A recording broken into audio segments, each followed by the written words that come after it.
สมควรแก่เวลานิมนต์พระภิกษุสงฆ์ภิกษุณีเจริญพรแม่ชีโอคีคุกเข่ากราบพระพร้อมกันอัญชลีวันทาอภิวาทอัญชลีวันทาอภิวาทอัญชลีวันทาอภิวาทอัญชลีวันทาอัญชลีขอโอกาสขออนุญาตครูบาอาจารย์พระมหาเถระพระเถระอนุเถระพระมัชฌิมาพระนวากาในการเป็นต้นเสียงธรรมวัดเย็นในวันนี้เปิดหนังสือสวดมนต์แปลเล่มใหญ่ไปที่หน้าหนึ่ง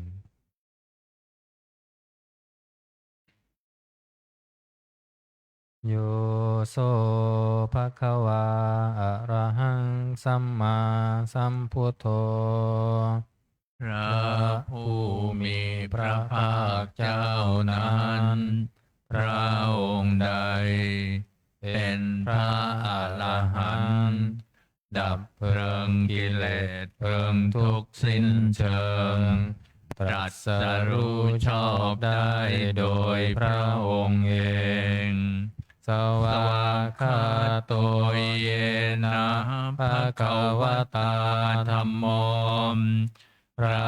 ธรรมเป็นธรรมอันพระผู้มีพระภาคเจ้าพระองค์ใดตรัสไว้ดีแล้วสุปฏิปันโนยัสสะภะคะวะโตสาวกสังโฆพระสงฆ์สาวกของพระผู้มีพระภาคเจ้าพระองค์ใดปฏิบัติดีแล้วธัมมยังภวันตังสัทธัมมังสัทสังฆังอิเมหิสการเรหิยถาระหังอาโรปิเตหิอภิปุชยามะข้าพระเจ้าทั้งหลายขอบูชาอย่างยิ่งซึ่งพระผู้มีพระภาคเจ้าพระองค์ทั้งพระธรรมและพระสงฆ์ด้วยเครื่องสักการะทั้งหลายเหล่านี้อันยกขึ้นตามสมควรแล้วสาธุโนพันเตภคะวาสุจิราปะเรนิพุตโตปิข้าแด่พระองค์ผู้เจริญพระผู้มีพระภาคเจ้าแม้ปรินิพพานนานแล้วทรงสร้างคุณอันสำเร็จประโยชน์ไว้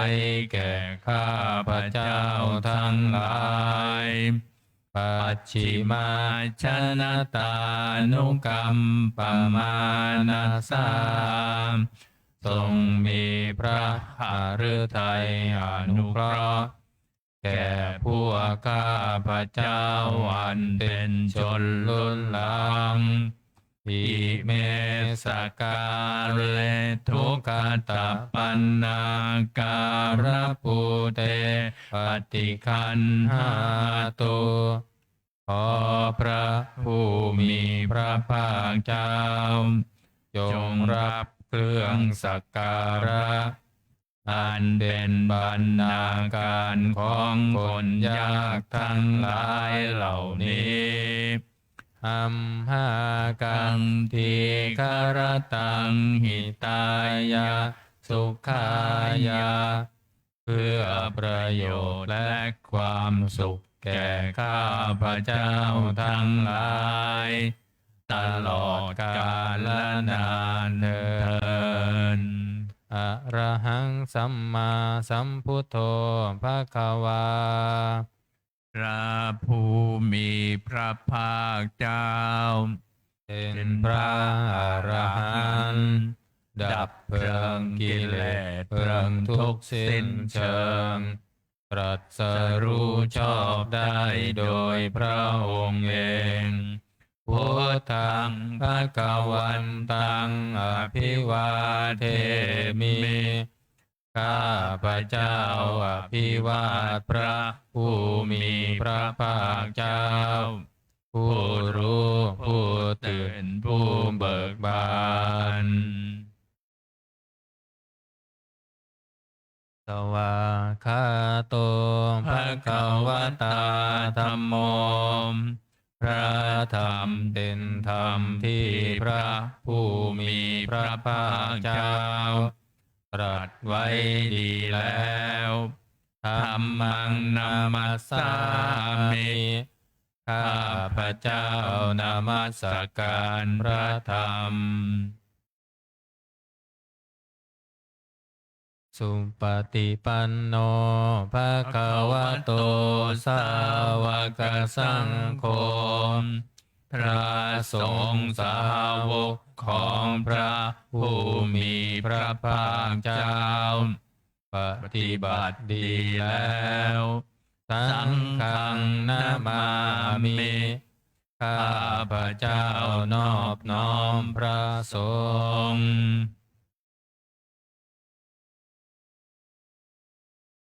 อันธรรมยังพุทธัสสะภะคะวะโตบุพพาคณามการังกโรมาเสนะโมตัสสะภะคะวะโตขอนอบน้อมแด่พระผู้มีพระภาคเจ้าพระองค์นั้นอะระหะโตซึ่งเป็นผู้ไกลจากกิเลสสัมมาสัมพุทธัสสะตรัสรู้ชอบได้โดยพระองค์เองนะ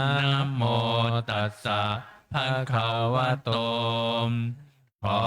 นอบน้อมแด่พระผู้มีพระภาคเจ้า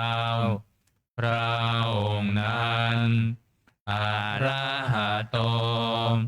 ซึ่งเป็นผู้ไกลจากกิเลสสัมมาสัมพุทธัสสะตรัสรู้ชอบได้โดยพระองค์เองนะโมตัสสะภะคะวะโตขอนอบน้อมแด่พระผู้มีพระภาคเจ้าพระองค์นั้นอะระหะโตซึ่งเป็นผู้ไกลจากกิเลสสัมมาสัมพุทธัสสะตรัสรู้ชอบได้โดยพระองค์เองเปิดหนังสือไปที่หน้า19ธรรมเย็นหน้า19นะอันธรรมยังพุทธานุสตินายังกโรมาเสตังโฆปนาภะคะวันตังเอวังกัลยาโนกิตติสัพโทอะภุงคโตก็กิตติศัพท์อันงามของพระผู้มีพระภาคเจ้านั้นได้ฟุ้งไปแล้วอย่างนี้ว่าอิติปิโสภควาเพราะเหตุอย่างนี้อย่างนี้พระผู้มีพระภาคเจ้านั้นอะระหังเป็นผู้ไกลจากกิเลสสัมมาสัมพุทโธเป็นผู้ตรัสรู้ชอบได้โดยพระองค์เองวิชาจารณะสัมปันโนเป็นผู้ถึงพร้อมด้วยวิชาและจารณะสุขโตเป็นผู้ไปแล้วด้วยดีโลกวิทูเป็นผู้รู้โลกอย่างแจ่มแจ้งอนุตตโร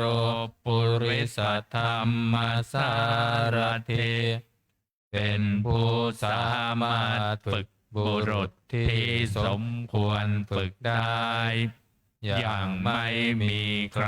ยิ่งกว่า สัทธาเท เทวมนุษย์สานัง เป็นครูผู้สอนของเทวดาและมนุษย์ทั้งหลาย พุทโธเป็นผู้รู้ผู้ตื่นผู้เบิกบานด้วยธรรมภควาติ เป็นผู้มีความจำเริญจำแนกธรรมสั่งสอนสัตว์ดังนี้ อันตมยังพุทธาภิกิติงกโรมาเส อุทวาระหันตวรตาภิกขุนาภิยุตโต พระพุทธเจ้าประกอบด้วยคุณ มีความประเสริฐแห่งอรหันตคุณเป็นต้น สุนทาพิยานกรุณาหิสมาคตโต พระองค์อันประกอบด้วยพระญาณและพระกรุณาอันบริสุทธิ์ โอเทสิโยสุชนะตังกามรังวสุโร พระองค์ใดทรงกระทำชนที่ดีให้เบิกบานดุจอาทิตย์ทำบัวให้บาน วันธามหังตมรนังศิรสาชินเนนทัง ข้าพระเจ้าไหว้พระชินสีห์ผู้ไม่มีกิเลสพระองค์นั้น ด้วยเสียงกล่าว พุทโธโยสัพพ พระปานีนังสารนังเขมามุตตมัง พระพุทธเจ้าพระองค์ใด เป็นสารณะอันเกษมสูงสุดของสัตว์ทั้งหลายปันธมานุสติทานังวันทามิตังสิเรนะหัง ข้าพระเจ้าไหว้พระพุทธเจ้าพระองค์นั้น อันเป็นที่ตั้งแห่งความระลึกองค์ที่หนึ่งด้วยเสียงกล่าว พุทธัสสะหัตตมิทาโสวะพุทโธเมสามิกิสโร ข้าพระเจ้าเป็นทาสของพระพุทธเจ้า พระพุทธเจ้าเป็นนาย มีอิสระเหนือข้าพระเจ้า พุทโธทุกขันสคาตาจวิทาตาจหิตัสสะเม พระพุทธเจ้าเป็นเครื่องกำจัดทุกข์และทรงไว้ซึ่งประโยชน์แก่ข้าพระเจ้า พุทธัสสะ สา หั หั ม ม นิ นิ ยาย า เท เท มิ มิ ส สา ริ ริ รั รั น น ชี ชี วิ วิ ตั ตั น น จิ จิ ตั ตั ง ง ข้าพระเจ้ามอบกายถวายชีวิตนี้แด่พระพุทธเจ้า วันทันโตหังจริตตามิพุทธัสเตวัสสุโพธิตัง ข้าพระเจ้าผู้ไว้อยู่จากประพฤติตาม ซึ่งความตรัสรู้ดีของพระพุทธเจ้า นัต นัต ถิ ถิ เม เม สา สาร ร นั นั ง ง อั อั น น ยั ยัง ง พุ พุ ท ท โธ โธ เม เม สา สาร ร นั นั ง ง ว ว รั รั ง ง สารณะอื่นของข้าพระเจ้าไม่มี พระพุทธเจ้าเป็นสารณะอันประเสริฐของข้าพระเจ้า เอเตนะสัจจวัชเชนวันไตรยังสัตถุสาสเน ด้วยการกล่าวคำสัตย์นี้ ข้าพระเจ้าพึงเจริญในพระศาสนาของ ศาสดาพุทธังเมวันธัมมาเนนะยังปุญญังปัสสุตังอิทาข้าพระเจ้าผู้ไหวอยู่ซึ่งพระพุทธเจ้าได้ขวนขวายบุญใดในบัดนี้สัพเพปิอันตรายาเมมาเอสุงตัสสะเตชะสาอันตรายทั้งปวงอย่าได้มีแก่ข้าพระเจ้าด้วยเดชแห่งบุญนั้นกายเยนะวาจายวเจตัสสาวาด้วยกายก็ดีด้วยวาจาก็ดีด้วยใจก็ดีพุทเทกุกัมมังปะกะตังมายายังกรรมหน้าติเตียนอันใดที่ข้าพระเจ้ากระทำแล้วในพระพุทธเจ้าพุทโธปฏิคันหาตัวจยันตังขอพระพุทธเจ้าจงงดซึ่งโทษล่วงเกินนานๆการตะเรสังวริตุงวาพุทเทเพื่อการสำรวมระวังในพระพุทธเจ้าในการต่อไป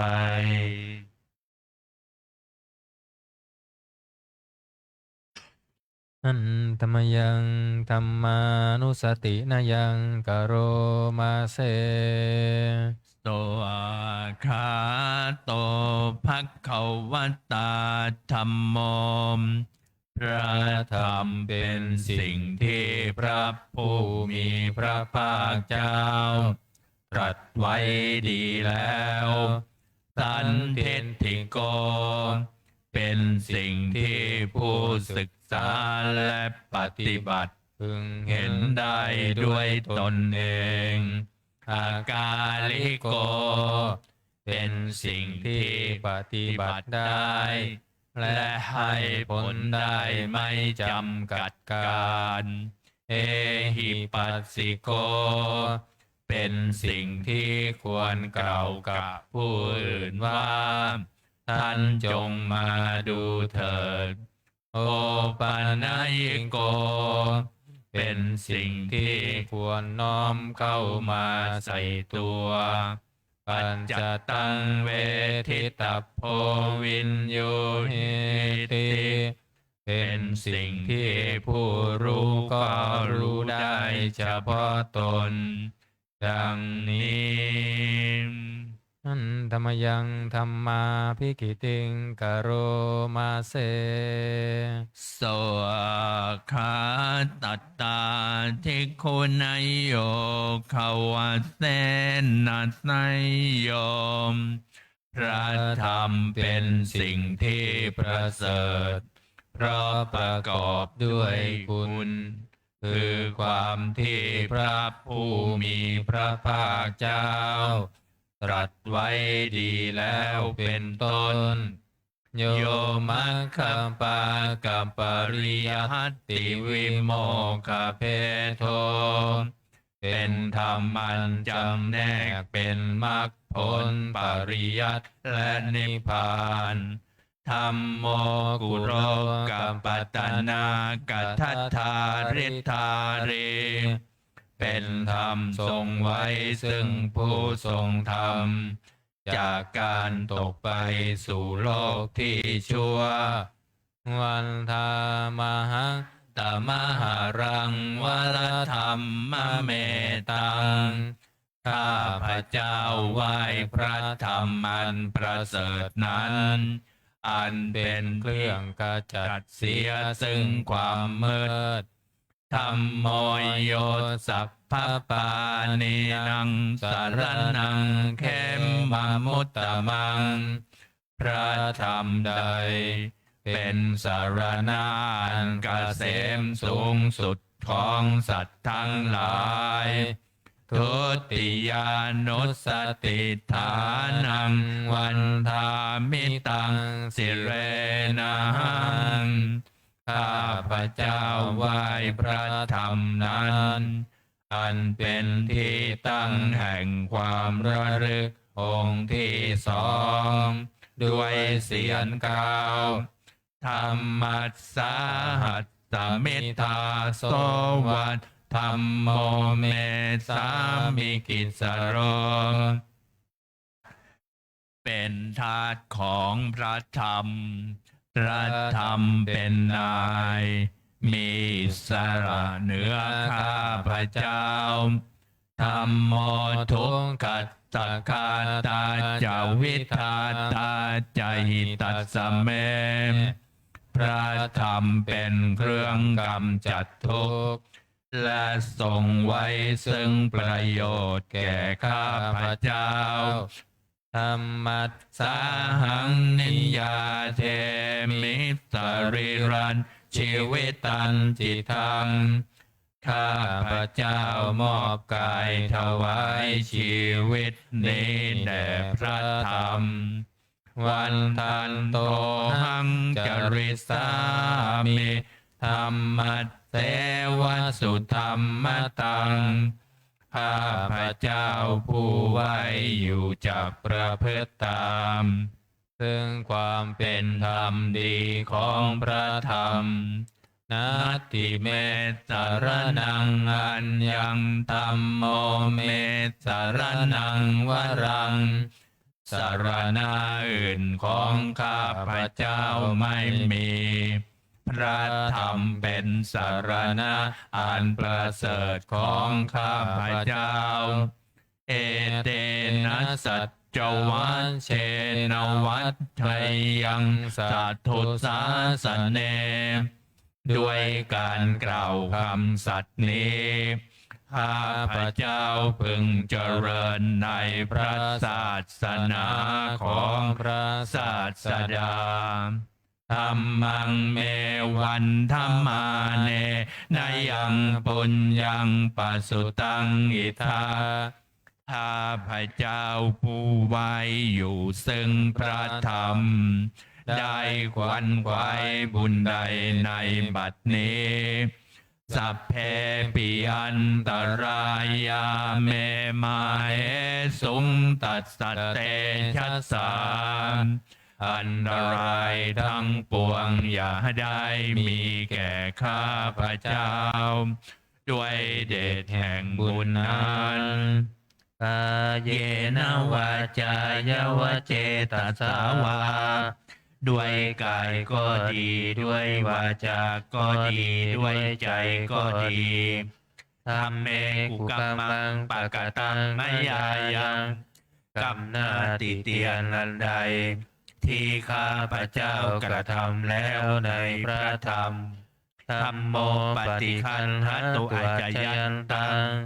ขอพระธรรมจงงดซึ่งโทษล่วงเกินนั้นการันตะเลสังวริตุงวธรรมเมเพื่อการสำรวมระวังในพระธรรมในการต่อไป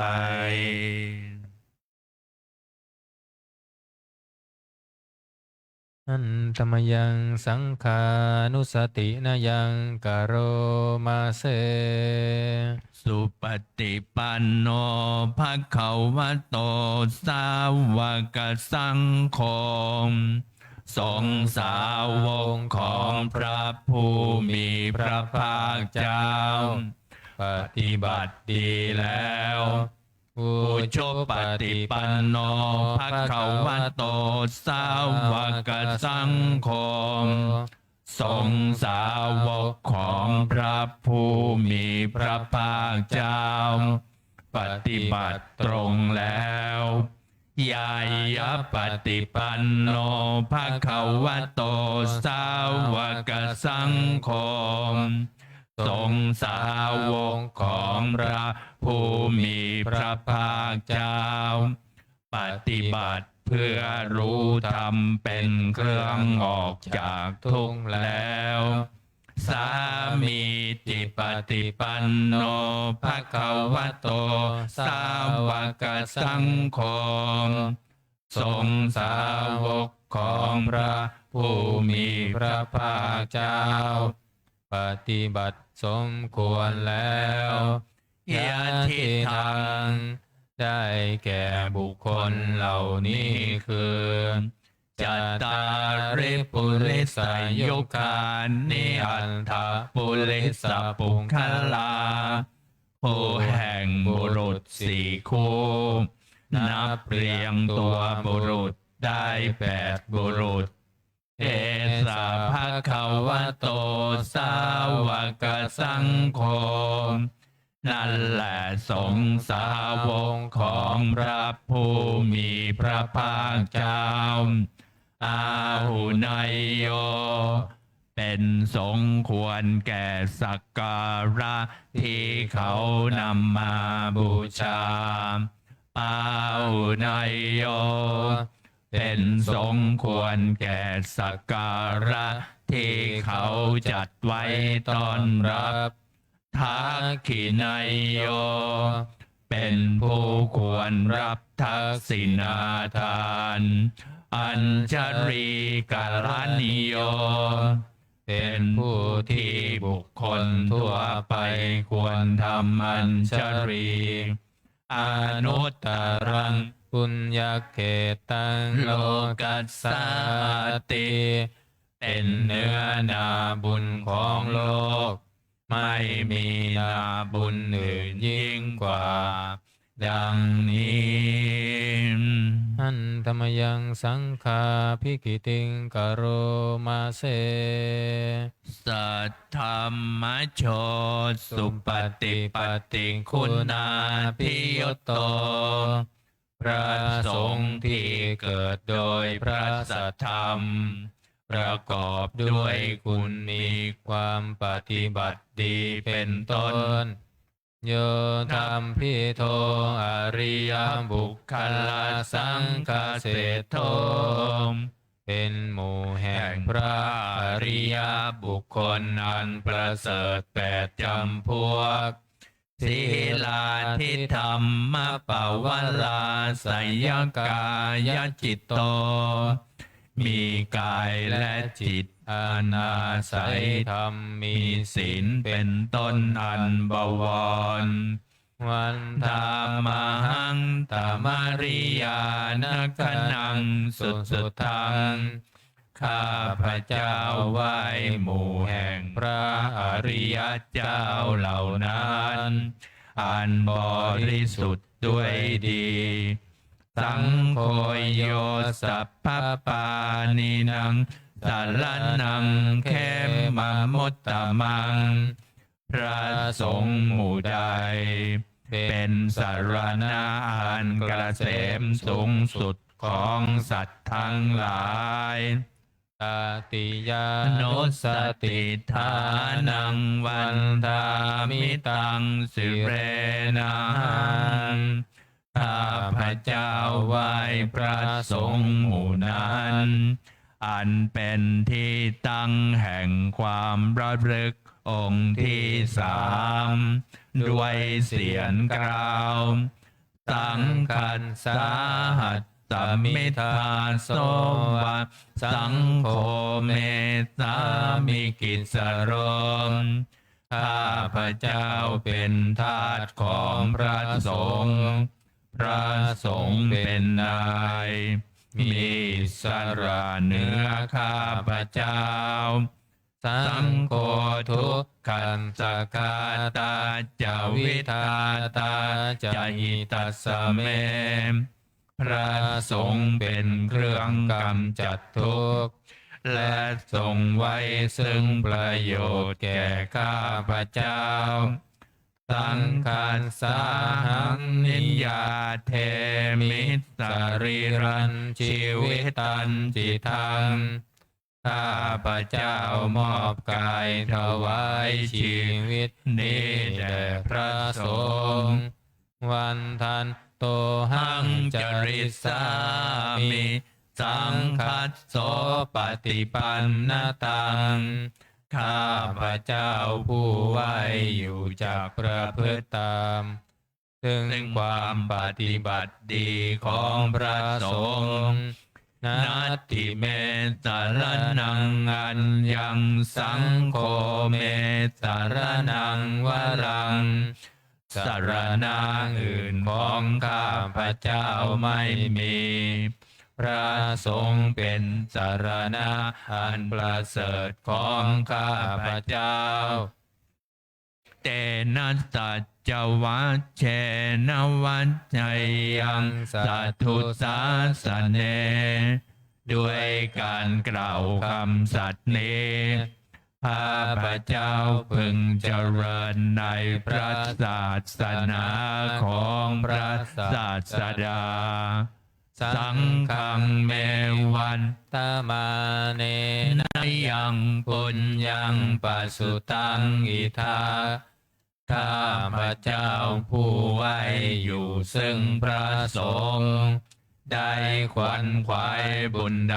ในบัดนี้สัมเพปิอันตรายาเมมาเหสุงตัสสะเตชัสสาอันตรายทั้งปวงอย่าได้มีแก่ข้าพเจ้าด้วยเดชแห่งบุญนั้นกายเยนะวาจายยวเจตสาวาด้วยกายก็ดีด้วยวาจาก็ดีด้วยใจก็ดีสังเคกุกัมมังปะกตังมายายังกรรมหน้าติเตียนนันใดที่ข้าพเจ้ากระทำแล้วในพระสงฆ์สังโฆปฏิคันหาตัวจยันตังขอพระสงฆ์จงงดซึ่งโทษล่วงเกินนานๆการันตะเรสังวริตุงวสังเคเพื่อการสำรวมระวังในพระสงฆ์ในการต่อไป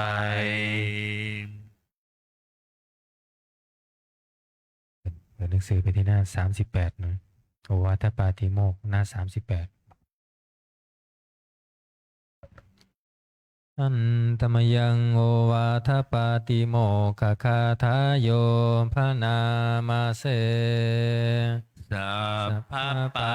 ปัสสะอาการนังการไม่ทำบาปทั้งปวงกุศลสุปสัมปทาการทำกุศลให้ถึงพร้อมตาจิตตปาริโยทปานังการชำระจิตของตนให้ขาวรอบเอตังพุทธานาสาสนังทำสามอย่างนี้เป็นคำสั่งสอนของพระพุทธเจ้าทั้งหลายขันติปรมังตโปติติฆาขันติคือความอดกลั้นเป็นธรรมเครื่องเผากิเลสอย่างยิ่งนิพพานังปรมังวัฏันติพุทธาผู้รู้ทั้งหลายกล่าวพระนิพพานว่าเป็นธรรมอันยิ่งนาหิปปัชชิโตปรูปคาติผู้กำจัดสัตว์อื่นอยู่ไม่ชื่อว่าเป็นบรรพชิตเลยสัมมโนโหติปรังวิเหทยันโตผู้ทำสัตว์อื่นให้ลำบากอยู่ไม่ชื่อว่าเป็นสมณะเลยอนุปวาโทอนุปคาโตการไม่พูดร้ายการไม่ทำร้ายปาติโมกเขจะสังวโรมการสำรวมในปาติโมกข์มัตตัญยุตตาจัพพตัสสมิงความเป็นผู้รู้ประมาณในการบริโภคปันตัญจะสยนาสนังการนอนการนั่งในที่อันสงัดอาทิตจิตเตจะอาโยโคมความหมั่นประกอบในการทำจิตให้ยิ่งเอตังพุทธานาสาสนังทำ6 อย่างนี้ เป็นคำสั่งสอนของพระพุทธเจ้าทั้งหลายเปิดมาหน้า27นะ27อันธรรมยังอติตาปัจเจเวคณาปาทังพนามาเส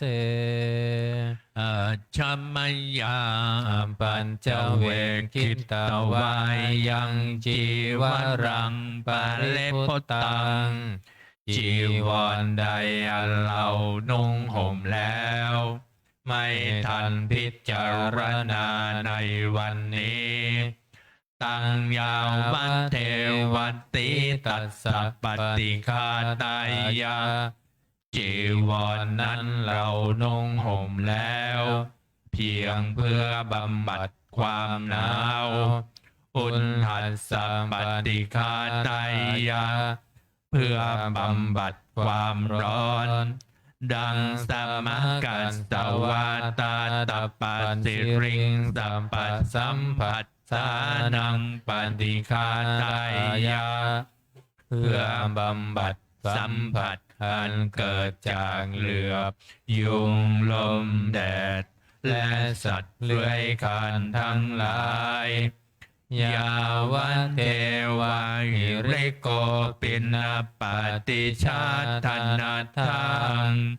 และเพียงเพื่อปกปิดอวัยวะอันให้เกิดความละอายอาชามายาปัจจเวงคิตวายโยปินทปาโตปริพุตโตปินดาบาตใดอันเราฉันแล้วไม่ทันพิจารณาในวันนี้โสเนวันตวายาบินดาบาตนั้นเราฉันแล้วไม่ใช่เป็นไปเพื่อความเพลิดเพลินสนุกสนานนามัตถายาไม่ใช่เป็นไปเพื่อความเมามันเกิดกำลังพลังทางกายน้ำมันนายาไม่ใช่เป็นไปเพื่อประดับนาเวโพสนายาไม่ใช่เป็นไปเพื่อตกแต่งยาวันเทวาอิมัสสกายาสัทธิติยาแต่ให้เป็นไปเพื่อความตั้งอยู่ได้แห่งกายนี้ยาปนายาเพื่อความเป็นไปได้ของอัตภาพวิหิงสุปรติยาเพื่อความสิ้นไปแห่งความลำบากทางกายพระมจริยานุคาหายาเพื่ออนุเคราะห์แก่การประพฤติพรหมจรรย์อิติปุรานันจะเวทนังปฏิหังคามิด้วยการทำอย่างนี้เราย่อมระงับเสียได้ซึ่งทุกขเวทนาเก่าคือความหิวนาวันจะเวทนังนาปาเทสามิและไม่ทำทุกขเวทนาใหม่ให้เกิดขึ้นยาตรายจะเมภวิสติอานวัจตาจะพาสุวิหารโรจติอันหนึ่งความเป็นไปโดยสะดวกแห่งอัตภาพนี้ด้วยความเป็นผู้หาโทษมิได้ด้วยและความเป็นอยู่โดยผาสุกด้วยจักมีแก่เราดังนี้อาชมายามปัจจเวงคินตวายังเสนาสนังปริพุตตังเสนาแล้วไม่ทันพิจารณาในวันนี้ตังยาววันเทวาสิตัสสะปฏิฆาตายา เสนาสนะนั้นเราใช้สอยแล้ว เพียงเพื่อบำบัดความหนาวอุณหัสสะปฏิฆาตายาเพื่อบำบัดความร้อน ดังสัมมากันสวาตาตัมปักสิริงสัมปัสสัมผัสสานังปฏิฆาตายาเพื่อบำบัดสัมผัสอันเกิดจากเหลือบยุงลมแดดและสัตว์เลื้อยคลานทั้งหลายยาวันเท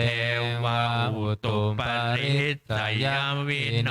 ทนังปฏิสัลลานารามาทังเพียงเพื่อบรรเทาอันตรายอันพึงมีจากดินฟ้าอากาศและเพื่อความเป็นผู้ยินดีอยู่ได้ในที่หลีกเล่นสำหรับภาวนาอาชัมมยาปัจเจเวงคินตวายโยคิลานาปัจจยเพสัชชัมปริคาโลปริพุตโตคิลานาเพสัชบริคารใดอันเราบริโภคแล้วไม่ทันพิจารณาในวันนี้โสยาวันเทวะปุปันนานังไวยาปาติกานังเวทนานังปันติกาตายาคิลานาเพสัตบริขารนั้นเราบริโภคแล้วเพียงเพื่อบำบัดทุกขเวทนาอันบังเกิดขึ้นแล้วมีพาตุต่างๆเป็นมูลอภัยยาปัจจปรมาตายาติเพื่อความเป็นผู้ไม่มีโรคเบียดเบียนเป็นอย่างยิ่งดังนี้อันตมยังอุทิศนาทิธานาคาทายโยพานามาเสอิมินาปุญญกรรมเมนาด้วยบุญนี้อุทิศให้อุปปัชฌายาคุณุตตราอุปปัชฌาย์ผู้เลิศคุณอาจาริยุปการาจาและอาจารย์ผู้เกื้อหนุนมาตาปิตาจยาตกาทั้งพ่อแม่และปวงญาติสุริโยจันทิมาราชาสุนจันทร์และราชาคุณวันตานราปิจาผู้ทรงคุณหรือผู้ทรงชาติพระมมาลาจาอินทาจาพรหมาและอินทราชโลกปาลาจเทวตาทั้งถวยเทพและโลกบาลยมโมมิตามนุสสาจายมมาราชมนุษย์มิตรมัชฌตาเวริกาปิจาผู้เป็นกลางผู้จ้องผานสัมเพ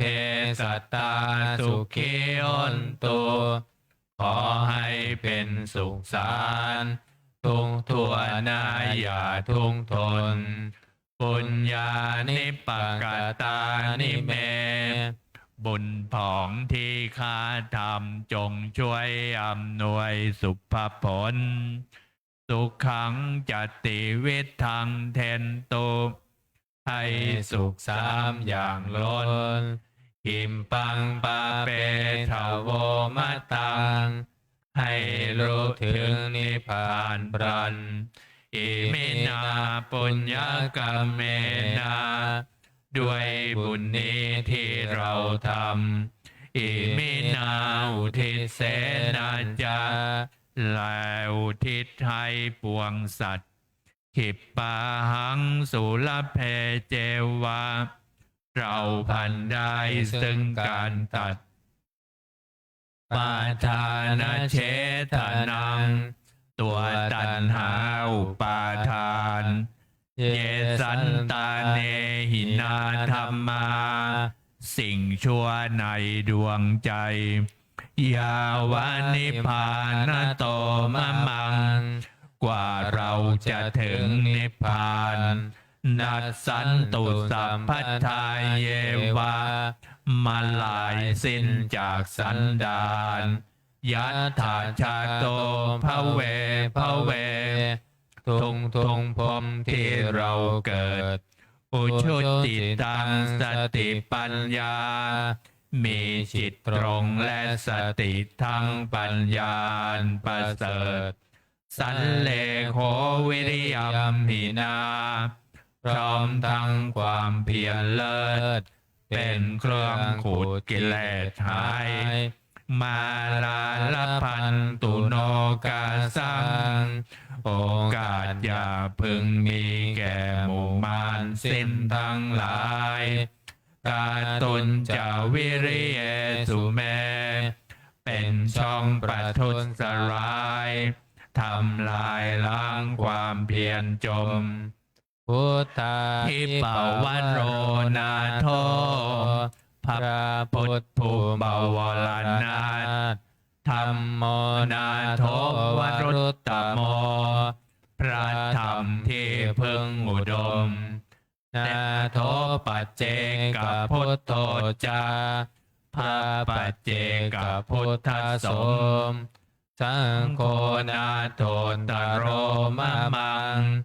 ทมพระสงฆ์ที่พึงพยองเตโสตมานุภาเวนะด้วยอนุภาพนั้นมาโลกาสังละพันตุมาขอหมู่มารอย่าได้ช่อง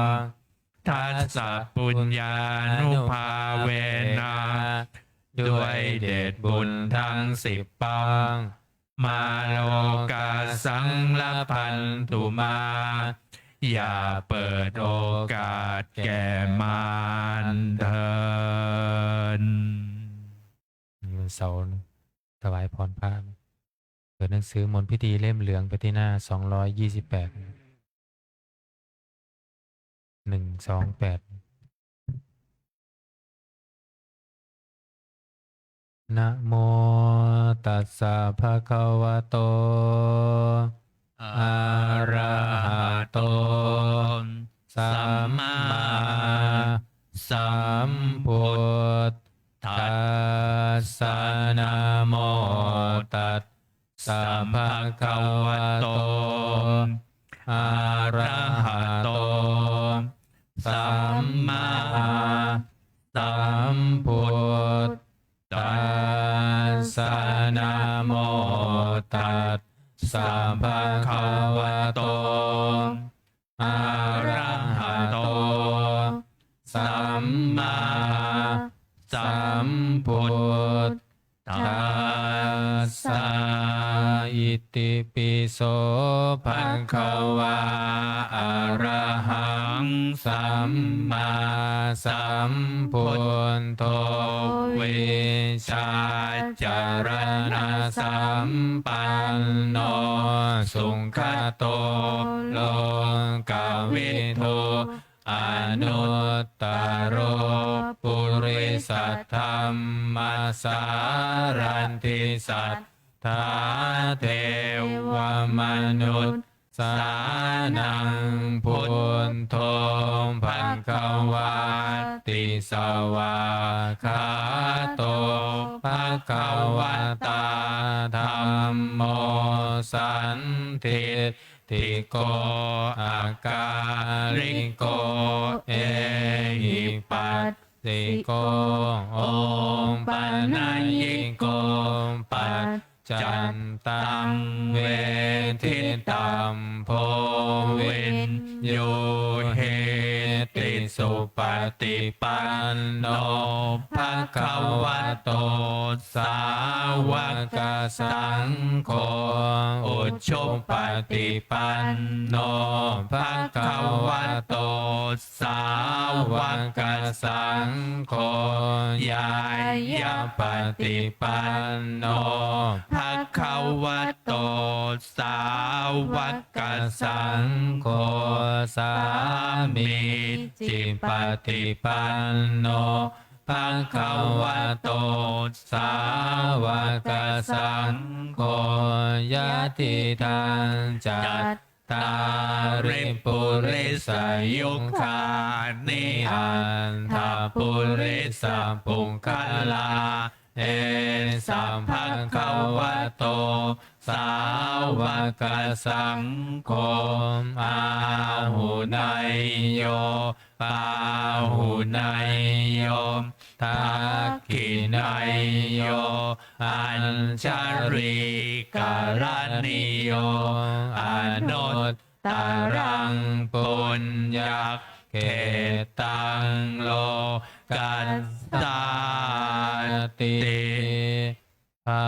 หุงสหัสสมาพินิมมิตาสาวุทันตังคิเมฆรังอุทิตะโครัสสะเสนมารังทานาทิธรรมมาเวทินาจิตตวามุนินโทตันเตจัสสาภวันตุเตชัยยมังคลานิมมาราติเรกัมมปิยุตติตาสัพพารันติงโครัมปนาระวะกามังขมัตถัตทายักขังขันติสุทันตาวิเทนาชิตาวามุนินโทตันเตชัสสามภวันตุเตชัยยมังคารานินาราคิลิงขันชาวัลลังอติมาตาภูตังทาวะกิจังกัมมัสสเนวสุทธารุนันตังเมตังพุเสกวิทินาจิตตวามุนินโทตันเตจัสสาภวันตุเตชัยยมังคลานิอุงคินตะขัดกมติหัตทาสุทารุนันตังทาวันติโยชนะปัทังคุลิมาลาวันตังอินทิปิสังคตมโนชิตตวามุนินโทตันเตชัสสาภวันตุเตชัยยมังคลานิกันตวานากันธมุทารังอิวะคัมพินิยาจินจายาทุตทวัจจานังชนะกายมัตเชสันเตนะโสมาเวทินาจิตตวามุนินโทตันเตจัสสาภวันตุเตชัยยมังกรานิสันจังวิหายมัตติสัจจังกวาทะเกตุงวาทาปิโรปิตามานังอติอันทปูตังปัญญาปฏิปัจจลิโตชินตาวามุนินโทตันเตชัสสาภวัตตุเตชัยยมังคารานินันโทปานันธัมพุทธังคังเวพุทธังมหิทิงปุจ เตระเทระพุชฌเกนัตถมาปยันโตอินทุมปะเทสเวเทนาชินตวามุนินโทตันเตชัสสาภาวันตุเตชัยยามังคัลลานิทุกขาทิทิพุญชเกนาสุทัตทาหัตทังพระมังวิสุทธิชุติมิตพิมพังกามพินทานังญาณังกัตเทนาเวทเทนาชินตวามุนินโทตันเตชัสสาภาวันตุเตชัยยามังคลานิเอตาปิพุนทัชชัยยามังคลาอันทกาทายโยวาจโนทินาทิเนสารเตมตันทิหิตวานันเนกเวเวทานิจุมปันทวานิโมขังสุขังอธิกามัยยานโรสปัญโยมหาการุณิโกนาโทหิตายยัสสัพพปานินังปุเรตวาปารมีสัพปาปันโตสัมโพธิมุตตมังเตเตนัสสัจจวันเชนะโหตุเตชัยยามังคัลลาชัยยันโตโพธิยามูลเลสักกยานังนันทิวัตตโนเอวังตวังวิชัยโยโหหิชัยยาสุชัยยามังคะเลอัมปาราชินตปัลลังเกสีเสปันทวิโปกะเรอภิเสเกสัมปะพุทธานังอาคัปปัตโตปะโมทติสุนัขขัดตังสุมังคัลลังสุปภาตังสุโหติตังสุขันโนสุโมโหโตจัสสุเยทังพระมจาริสุปันทากีนังกายกรรมังวาจากรรมังปันทากีนังปันทากีนังมโนกรรมังปานิทิเตปันทากีนาปันทากีนานิกันตวานรพันตัดเทปันทาคีเนมเปิดมาหน้า48คาถาบานทรายอิมัสสมิงราชเสมานาเขเตสมันตา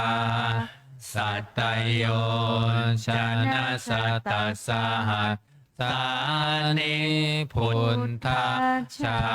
ราปริเกเตรักขันตุสุรักขันตุอิมัสสมิงราชเสมานาเขเตสมันตาสัตตโยชนะสัตตสหัสสานิธรรมะชาราปริเกเต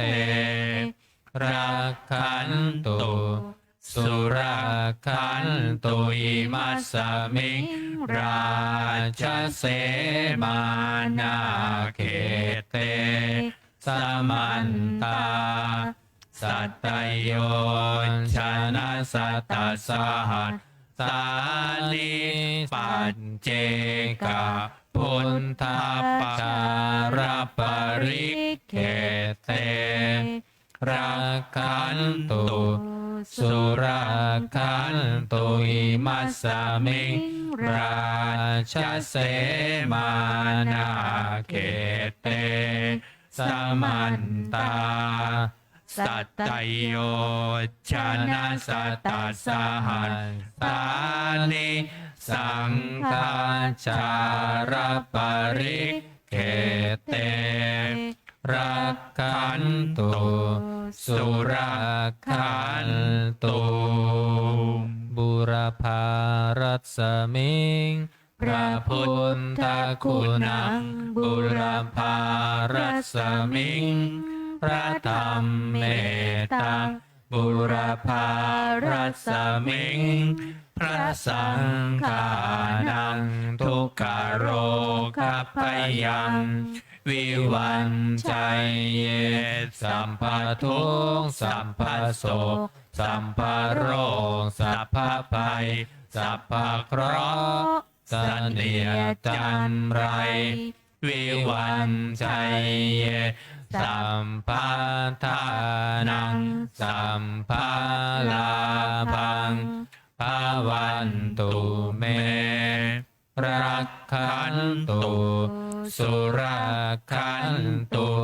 อาคเนรัสมิง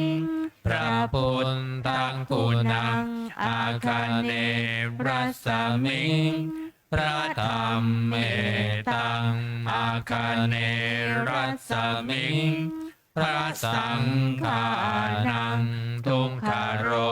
คพยังวิวันชัยเยสัพพทุกข์สัพพโศกสัพพโรคสัพพภัยสัพพเคราะห์เสนียดจันไรวิวันชัยเยสัพพทานังสัพพลาภังภาวันตุเมรักขันตุสุรักขันตุทักษิณรัสมิงพระพุทธังคุณังทักษิณรัสมิงพระธรรมเมตตังทักษิณรัสมิงพระสังฆานังทุกขโรคพยังวิวันชัยเยสัพพทุกข์สัพพโศกสัพพโรคสัพพภัยสัพพเคราะห์เสนียดจันไรวิวันชัยเยสัพพทานังสัพพลาภังภาวันตุเมรักขันตุสุรักขันตุหรดีรัสมิงพระพุทธังคุณังหรดีรัสมิงพระธรรมเมตตังหรดีรัสมิงพระสังฆานังทุกขโรคพยังวิวันชัยเยสัพพทุกข์สัพพโศกสัพพโรคสัพพภัยสัพพเคราะห์เสนียดจันไรวิวันชัยเยสัมภาทานังสัพพลาภังภาวันตุเมรักขันตุสุรักขันตุปัจฉิมรัสมิงพระพุทธังคุณังปัจฉิมรัสมิงพระธรรมเม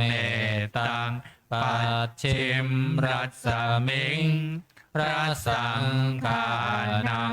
ทุกขโรคพยังวิวันชัยเยสัพพทุกข์สัพพโศกสัพพโรคสัพพภัยสัพพเคราะห์เสนียดจันไร วิวันชัยเยสัมปทานังสัมปาลาภังภาวันตุเมรักขันตุสุราคันตุพายัพรัสมิงพระพุทธังคุณังพายัพรัสมิงพระธรรมเมตังพายัพรัสมิงพระสังฆานังทุกขโรคพยังวิวันชัยเยสัพพทุกข์สัพพโศกสัพพโรคสัพพภัยสัพพเคราะห์สันเนียจันไรวิวันชัยเยสัมปทานังสัมภาลาภังภาวันตุเมรักขันตุสุราคันตุอุดรรัสมิงพระพุทธังคุณังอุดรรัสมิงพระธรรมเมตังอุดรรัสมิงพระสังฆานังทุกขโรปพยังวิวันชัยเยสัพพทุกข์สัพพโศกสัพพโรคสัพพภัยสัพพเคราะห์สันเนียจันไรวิวันชัยเยสัมปทานังสัมภาลาภัง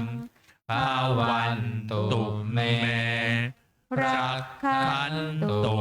สุราคันตุอิสานรัสมิงพระพุทธังคุณังอิสานรัสมิงพระธรรมเมตังอิสานรัสมิงพระสังฆานังทุกขโรคพยังวิวันชัยเยสัพพทุกข์สัพพโศกสัพพโรคสัพพภัยสัพพเคราะห์สันเนียจันไรวิวันชัยเยสัมปทานังสัมภาลาภังภาวันตุเมรักขันตุสุราคันตุอากาศรัสมิงพระพุทธังคุณังอากาศรัสมิงพระธรรมเมตังอากาศรัสมิงพระสังฆานังทุกขโรคพยังวิวันชัยเยสัพพทุกข์สัพพโศกสัพพโรคสัพพภัยสัพพเคราะห์สันเนียจันไรวิวันชัยเยสัมป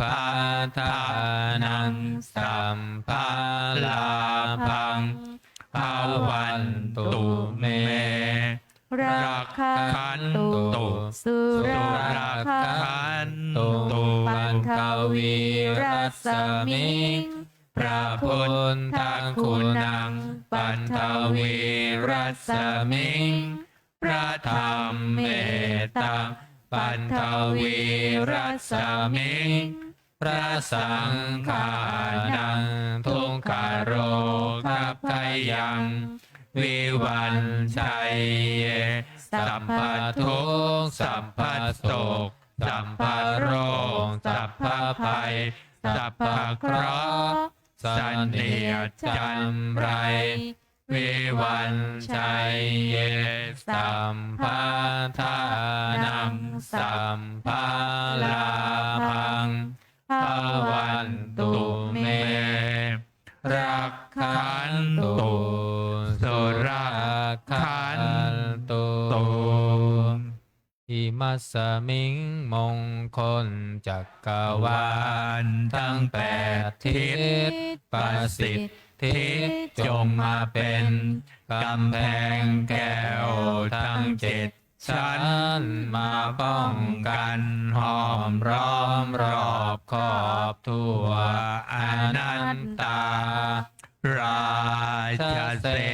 มานาเขตเตสมันตาสัตตโยชนะสัตตัสสหัสสานิพุนทะชารปาริกเขเตรักขันตุสุราคันตุอิมัสสมิงมงคลจักรวาลทั้งแปดทิศประสิทธิจงมาเป็นกำแพงแก้วทั้งเจ็ดชั้นมาป้องกันห้อมล้อมรอบขอบทั่วอนัตตาราชเสมานาเขตเตสมันตาสัตตโยชนะสัตตสหัสสานิธรรมชารปาริกเขตเตรักขันตุสุราคันตุอิมัสสมิงมงคลจักรวาลทั้งแปดทิศประสิทธิจงมาเป็นกำแพงแก้วทั้งเจ็ดชั้นมาป้องกันห้อมล้อมรอบขอบทั่วอนัตตาราชเสมานาเขตเตสมันตาสัตตโยชนะสัตตสหัสสานิปัจเจกพุทธชารปาริกเขตเตรักขันตุสุรักขันตุอิมัสสมิงมงคลจักรวาลทั้งแปดทิศประสิทธิจงมาเป็น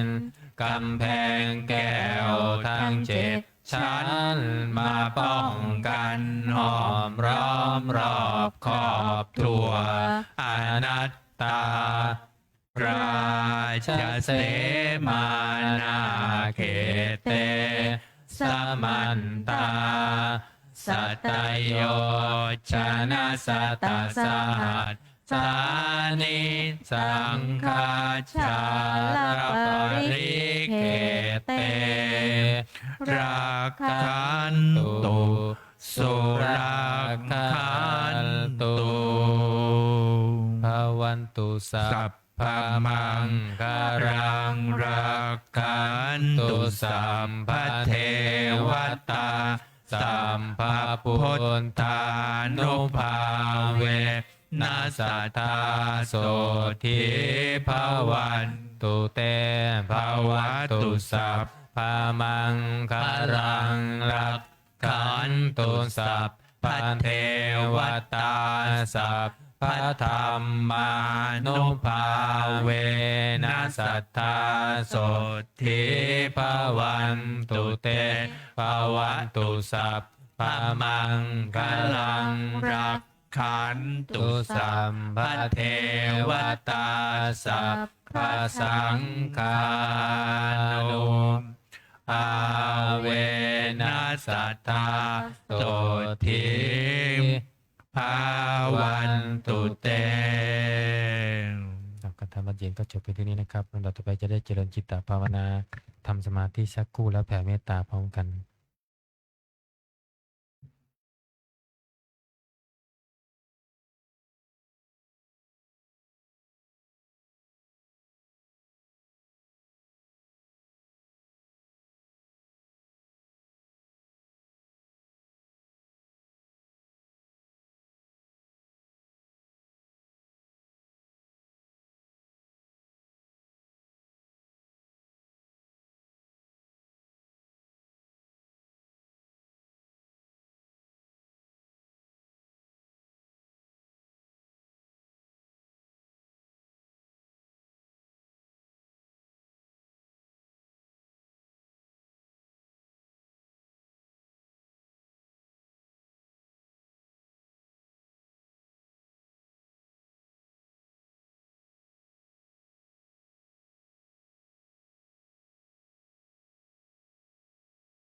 สมควรแก่เวลา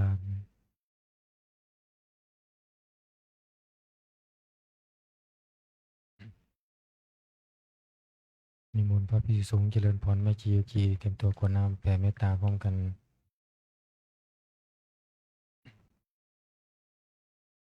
อิทังทานากัมมั มั ง งนิพพานาปัจจายโยโหตุโนนิจจัง อิทั ทั ง ง ศี ศี ล ล กั กั ม ม มั มั ง ง นิ นิ พ พ พา พา นา นา ปั ปั จ จ จา จาย โย โย โห โห ตุ ตุ โน โน นิ นิ จ จ จั จั ง ง อิทังภาวนากัมมังนิพพานาปัญ ปัจ จา จาย โย โย โห โห ตุ ตุ โน โน นิ นิ จ จ จั จั ง ง ยั ยัง ง กิ กิ น น จิ จิ กุ กุ ศ ศ ลั ลั ง ง กั กั ต ต ตั ตั ม ม พั พั ง ง กั กั ม ม มั มั ง ง สั สั พ พ เพ เพ หิ หิ อั อั ม ม เห เห หิ หิ กั กั ต ต ตั ตั ง ง ปุ ปุ ญ ญ ญั ญั ง ง โน โน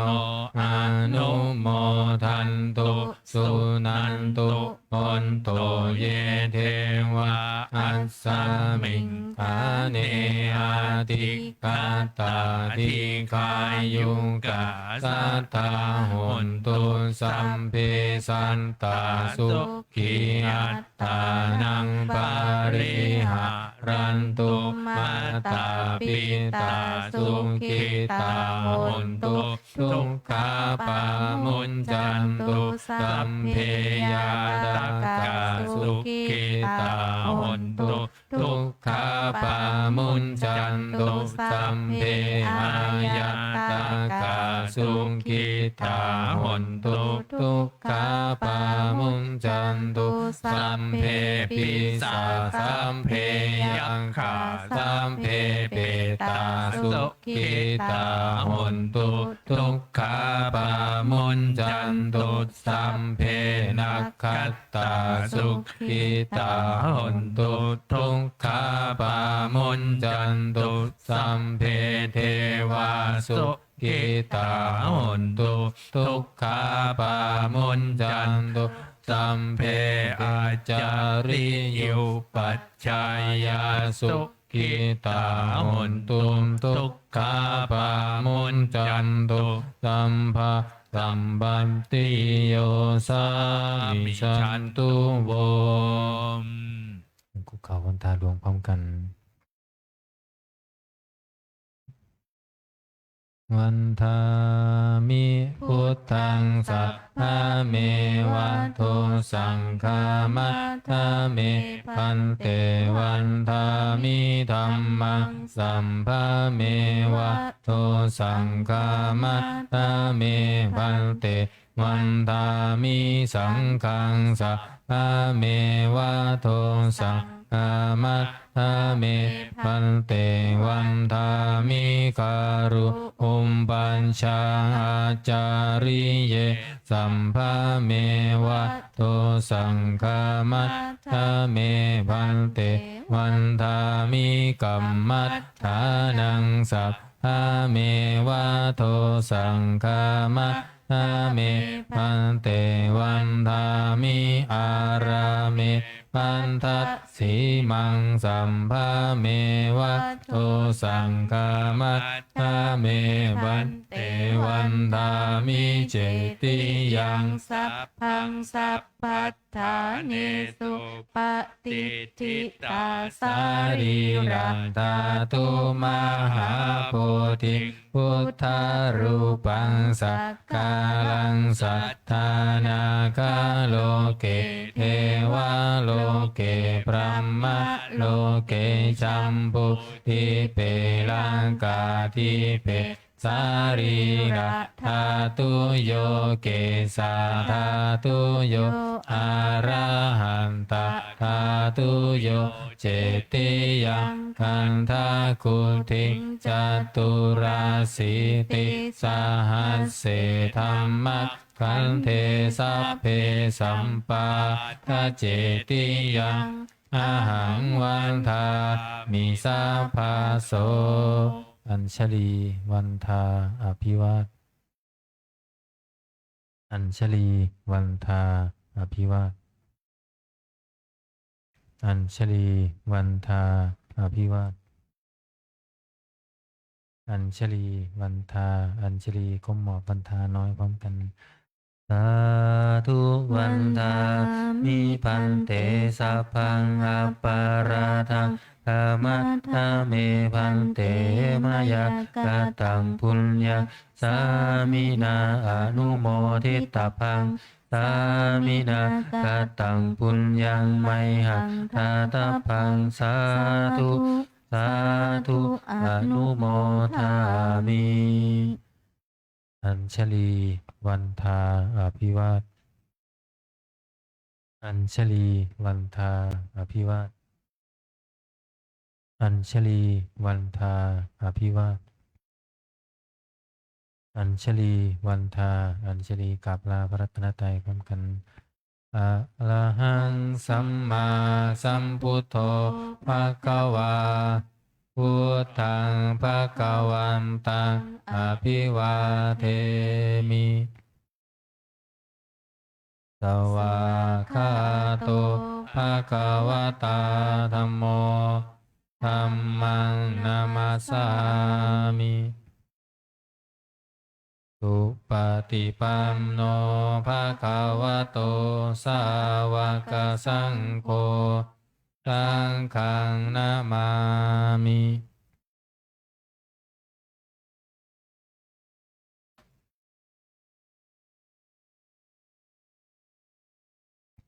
ขอนิมนต์พระภิกษุสงฆ์คุกเข่ากับพระมหาเถระพระมหาสุรศักดิ์สุรสโกพร้อมกันอัญชลีวันทาอภิวาทอัญชลีวันทาอภิวาทอัญชลีวันทาอภิวาทอัญชลีวันทาอัญชลี เรียนเชิญคณะแม่ชีโยคีทุกท่าน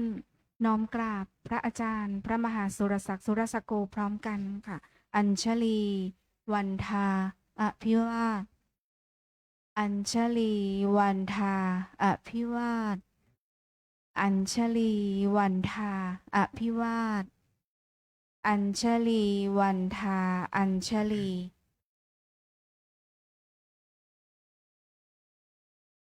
สาธุ สาธุ สาธุโยชีชายช่วยเก็บอาสนะด้วยนะครับ ค่ะก็ขอให้โยคีหญิงนะช่วยกันปิดประตูหน้าต่างทั้งสองฝั่งให้เรียบร้อยเก็บอาสนะเก็บหนังสือ